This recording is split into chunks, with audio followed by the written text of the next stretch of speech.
Good morning and welcome to Formula for Wealth. And my guest today is Dawn Evans. Um, First of all, I got to say happy birthday, Dawn, and thanks for giving up some time on your birthday to join us. My pleasure, Karen. And thank you for coming in and being part of this today. Uh, Dawn and I have we've had connections probably for a few years, but I think it's only in the past year that we've really connected together. We sort of floated around in the same circles over probably about 4 or 5 years, I think. Yeah, And yeah, and Dawn is actually a business owner, a property investor, a wealth coach. So we've got quite a bit of information to cover today. So Dawn, first of all, business.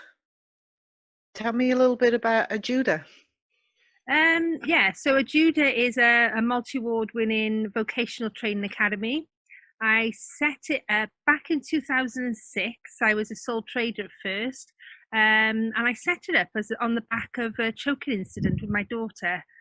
She was young, she choked, and obviously I had the skills because I was a trained lifeguard at the time to save her. And I was in a play group, and she went purple, she couldn't breathe in, couldn't breathe out, she went limp, and obviously using the protocol saved her life. The sweet came out, she vomited all over me and started breathing.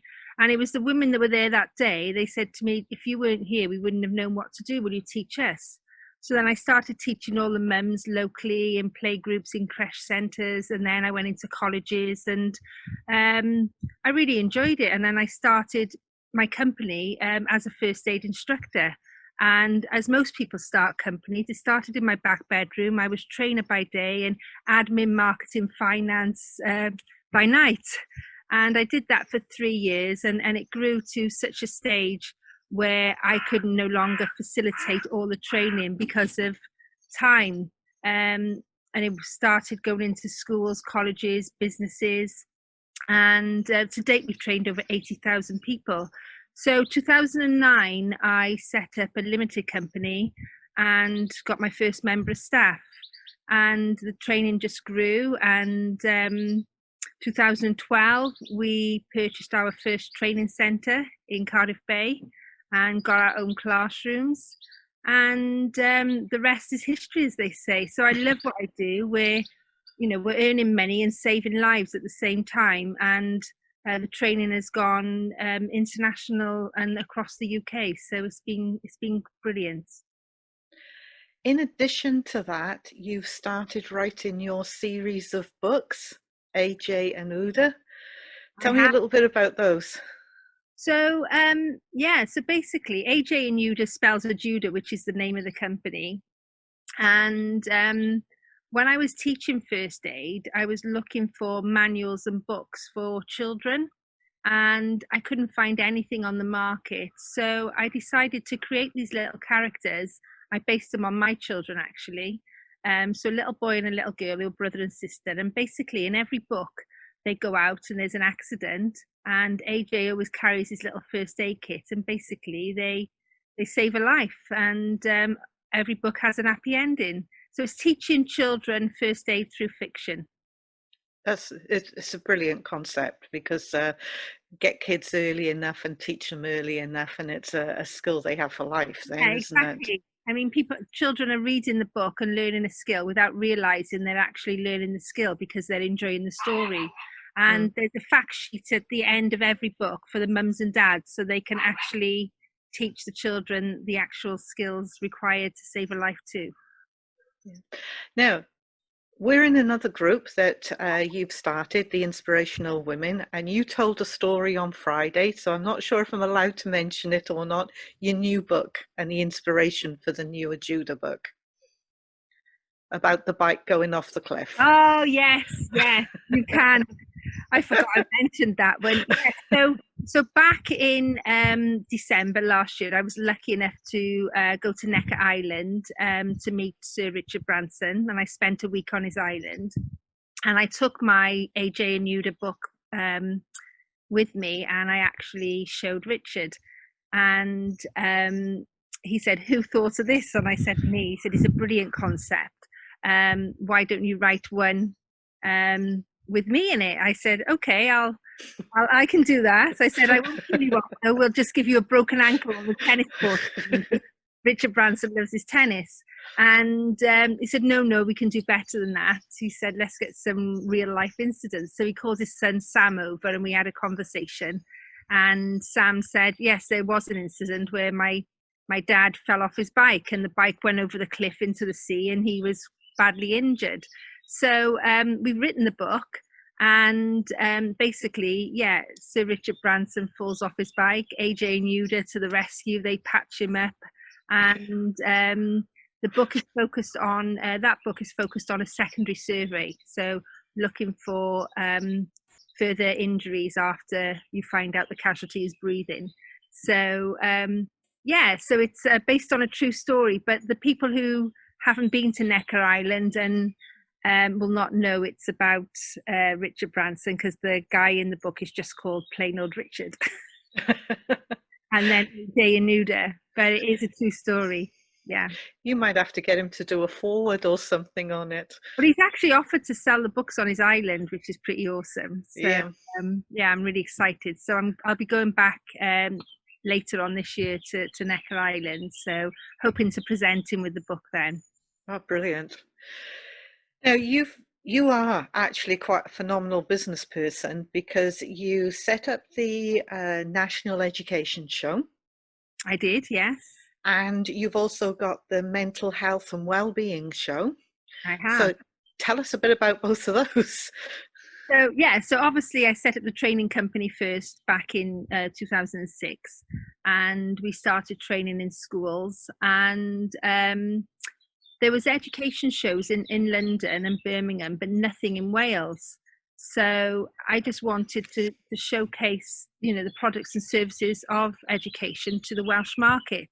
So I set up the education show in 2015, did our first show 2017. So it took 2 years to get the first show from embryo stage to live stage, and it was phenomenal. I mean, the first event we booked the City Hall in Cardiff. I had 145 exhibitors, 40 seminars, and 4,000 teachers turn up. So it was quite a show. That's not bad for a first show, is it? It was phenomenal. I can remember standing on the stairs at City Hall and my husband coming up. He went, "Have you been outside?" And I said, "Please tell me they've turned up." You just don't know on the first show. He said, "No, Dawn, you've got to come and see this." So I walked to the reception area at City Hall, and it was just a mass of people. And I went, "Wow, we've got lots of people turned up." He went, "No, Dawn, follow me." So he walked me outside the City Hall, and they were just queuing around the building. It was just unbelievable. It was one of those wow moments. I've actually done this. It was 2 years in the making, and we've done it. And done it every year since. And last summer I decided to sell it, and I thought I'd reached the peak. It was a phenomenal experience, and sold it on. And with the money I made from that, I started up the Mental Health and Wellbeing Show. And we were meant to have our first show last week, actually, in Cardiff City Stadium, but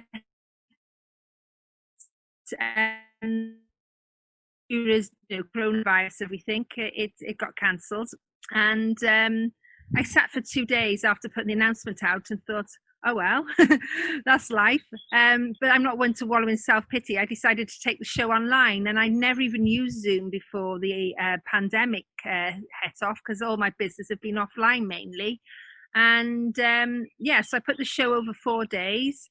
I wrote to all my people, because we had just under 2,000 people booked on before I cancelled, and they all came back. All the speakers came back. We got new speakers. So because it went online, I was able to take the show worldwide. So I had speakers from 5 different countries, and the response have been absolutely phenomenal. And I've had comments and testimonials saying it's the best thing that they've seen in Mental Health Awareness Week, which was last week.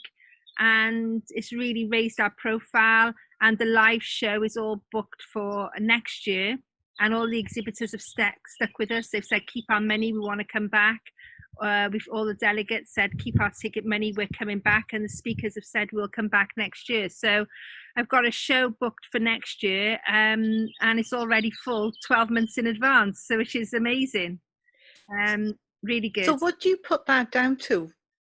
Your marketing? How do you actually market? I just think it's all connections. And I always say to people, I love helping people, and that's part of my nature. And I always say to others, because obviously I do coaching as well, if you put your hands up and you help people bounce people up, if you ever do fall, you're not going to fall very far, because all those hands are going to catch you. And I think I've had a lot of support because I've helped a lot of people. They wanted to help me back. And it is marketing. I've done a lot of organic marketing.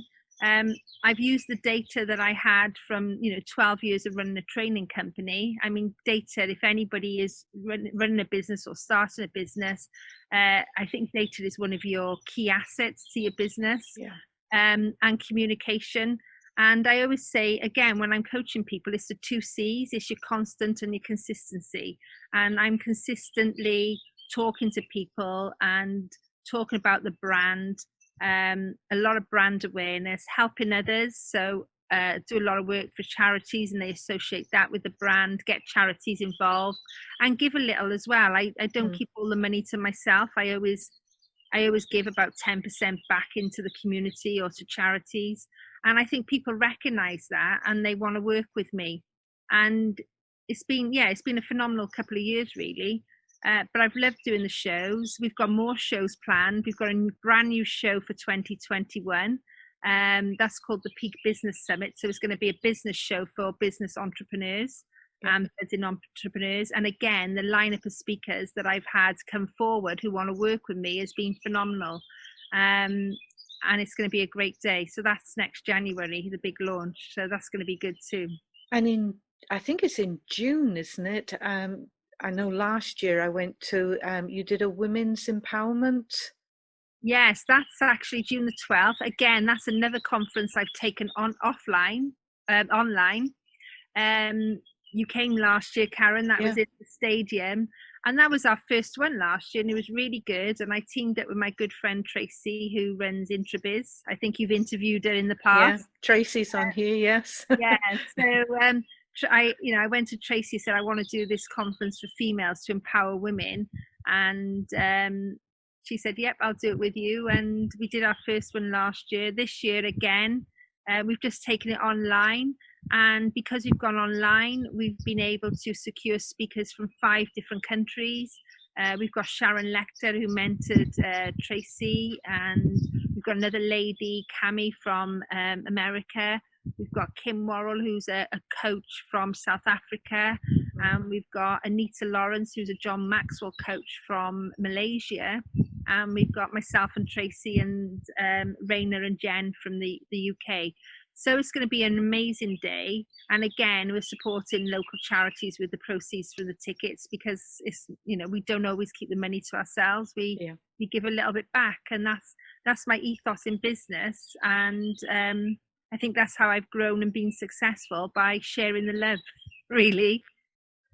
And that's all you can do, because like you said, you build that rapport, the connections with people, and you help people, and that always comes back to you, and it comes back tenfold.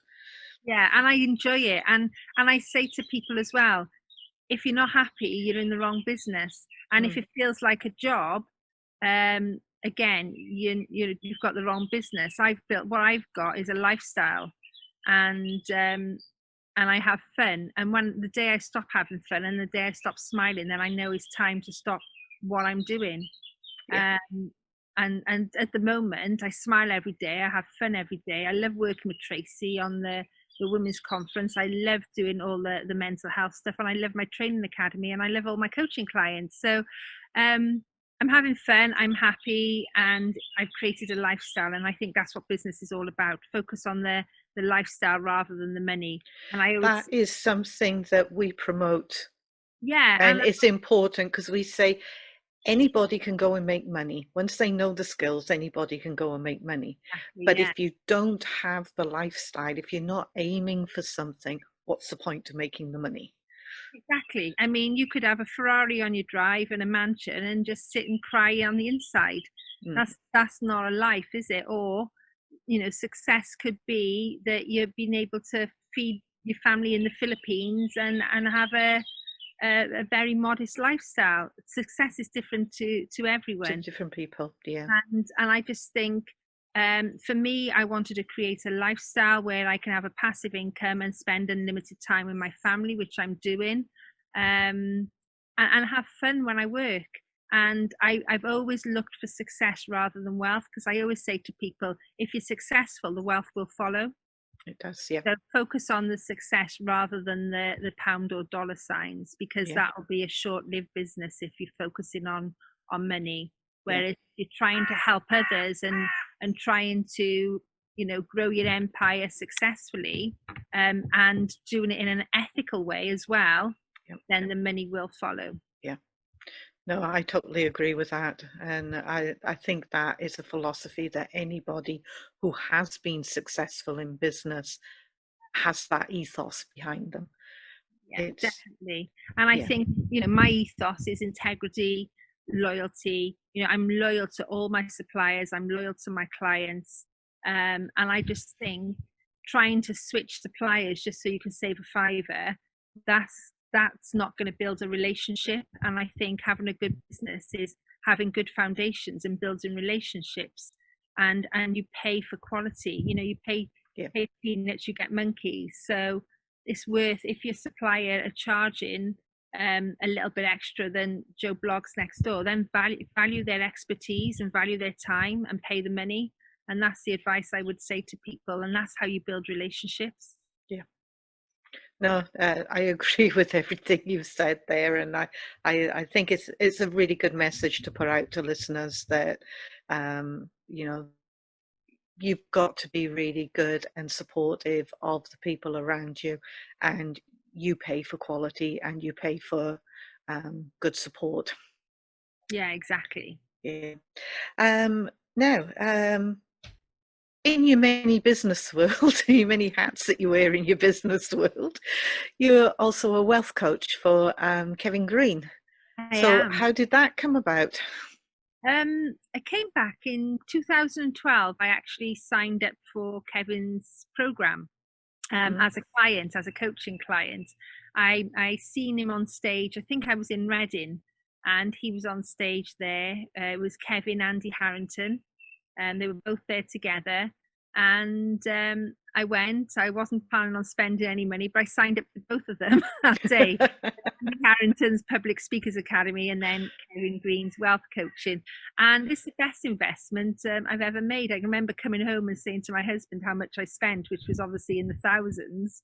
mm. And yeah, he's like, "Are you crazy?" I'm like, "Probably, but we'll ride it out and see how it goes." But it was the best investment I ever had. And I can remember talking to Kevin and saying, I don't do property, but I do business. Can you help me? And I hogged him at the bar in the evening after the event for about 20 minutes and thought, yeah, I want to work with this guy. So, yeah, so I did his coaching program. And then after that, I bought a few properties and set up the education show. And he just turned up at my office one day and for the position as coach. I said, "Are you serious?" He said, "Well, put it this way, if you say yes, I'm going to bite your arm off." I said, "Okay, yes." And then the contract was in my email that night. It was that simple, really. So I was back 3 years ago, back 2017. So I became a wealth coach, started, coaching for Kevin, going on his events, and he's been, next thing I know, he's flying me across the world, and I'm on stage with him in Australia, and now I've got coaching clients all over the world in several countries on behalf of the Kevin Green Wealth brand. So yeah, really loving it, really enjoying it.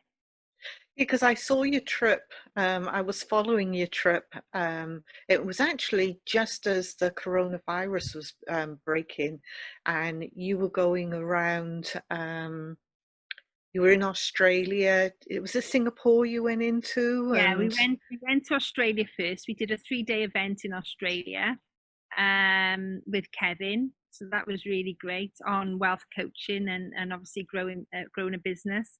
And then from Australia, we went to Singapore because we've got a lot of clients. I say we, obviously Kevin's brand. Kevin's got a lot of clients who invest in bullion. So we took him inside the vault in Singapore where Kevin keeps all his bullion, yeah. and did a tour and some more coaching in Singapore. So that was really good as well. And then we just about got home and everything just shut. Lockdown happened. So yeah, Yeah. it was really good, really good. Great Now, experience. you said, again, it's something that I've heard you say in the past, that you never wanted to get into property. And yet No, now you're a property owner. I know. Do you know what? It's funny because when I first met Kevin, I said, if you can coach me on growing my business, then I'll sign up to your program because I don't do property. And he said, no, we do business as well. So that's why I signed up. Hence, but now obviously learning his structures and his formulas, I call myself an accidental landlord because I bought my first house at the age of 19. And then I met my husband when I was 22, and he also had a house because he bought his house at 21. So I met my husband at 22, and then we bought our first house together at 24. And we decided to rent mine and obviously have our marital home. And yeah, and I've had the same tenant in there for just under 20 years now. And that was my first house. And then when I met Kevin, he said, you've got all this equity in this house, that because I only paid 35 grand for it because I bought it nearly 30 years ago. Yeah. Actually 30 years ago, I'm 49 today, so I forgot that. 30 years ago. So obviously houses were cheap 30 years ago, so I've got a lot of equity in it. So anyway, so watching Kevin, I thought actually I can do that. So I took the equity out of this house I bought when I was 19, and then I bought 4 more houses with the equity. And then I did a few flips. Then obviously I bought the office, which Kevin come and opened for me. And then I bought a few more commercial properties. And then back in 2012, we bought our first international home in France. We bought a gîte in France, and that's now on Airbnb.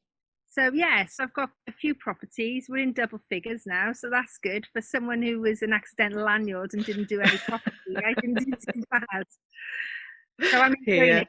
I'm enjoying it, and I do actually. I have fallen in love with property now. Obviously, it's passive income, but I love finding dirty, smelly houses and then transforming them as well. I just love giving someone a nice home. So that's a good feeling too. And it's all about what I said before about happiness. If it makes you feel happy and you have fun doing it, then it's the right thing to do. Yeah. No, well, property's always been a big one for me as well. So, yeah, I can understand where you come from on that. Yeah, Now, no. I got to ask you about the mountain climbing challenge that you did. Do you know what? I've always been an adventurer, and it's a part of giving back, really. And back in 2018, I lost my lifelong friend Samantha to cancer. We'd shared a pram together. Our mums were best friends. We were born weeks apart, and we grew up together. And at the age of 48, she sadly died. And she always wanted to go to Machu Picchu.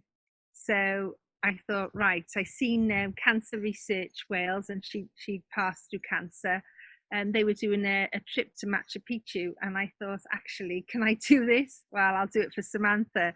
So anyway, I just signed up, and I didn't have a clue what was happening or what was ahead of me.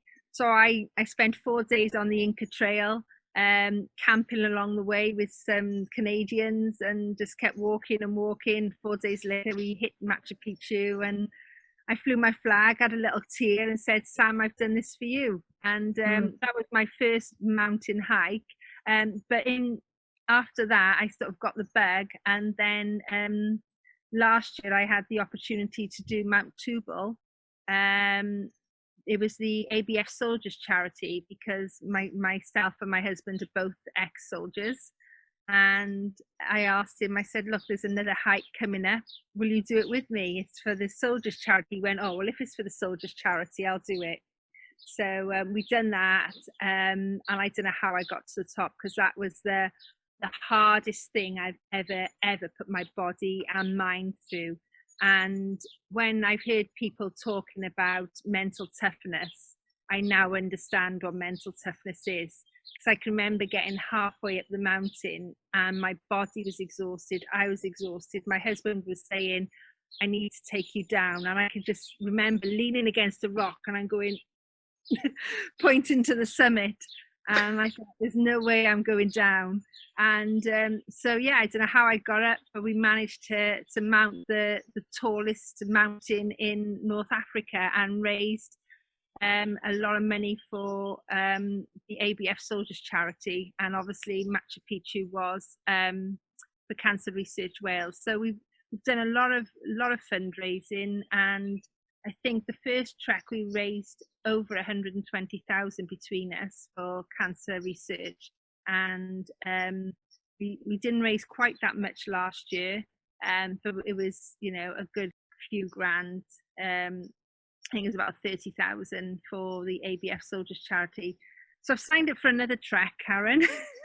But I'm done with mountains. This time we're going to be walking 100 kilometers across the Sahara Desert. So that one is phenomenal, because sand dunes is one of the things I want to see and do. Just visit some sand dunes. Yeah, so I'm working through my bucket list while getting money for charity at the same time. And because my businesses now are earning passive income, like I say, I said earlier, I'm focusing on lifestyle rather than financial. So I've got a lifestyle that I can do while earning money, while helping others. So for me, it's a perfect scenario. So we're actually coming towards the end of the time now. What advice would you give to people to get, well, first of all, let's talk business. What advice would you give to someone for business? I would say if you're starting up, I would say think, turn your passion into profit. So think what you're good at, think what you enjoy, then a job becomes a lifestyle. I would also say focus on the success, not the wealth, because again, if you're successful, the wealth will follow. And I always say dream big, but write it down, because a dream will always remain a dream until you take action. Then it becomes a goal. So, and everything looks different on paper.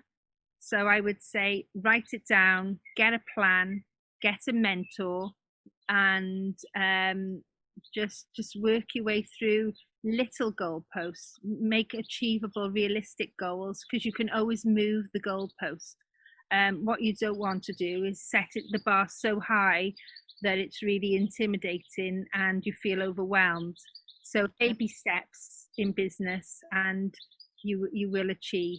And mindset, work on yourself, and because working on your mindset in yourself is equally as important as investing in business as well. One of the things I always say to clients, that when you're learning to invest, anything you go into, 80% of it is the mindset and 20% of it is the skill side of it. Yeah, 100%. And I think I've been successful. I'm not because I was too busy entertaining the teachers with my jokes, but that's another story for another day. But like I said, I'm not smart, I'm not clever, but I have got a creative mind and I'm a grafter, and I'm not scared of a bit of hard work.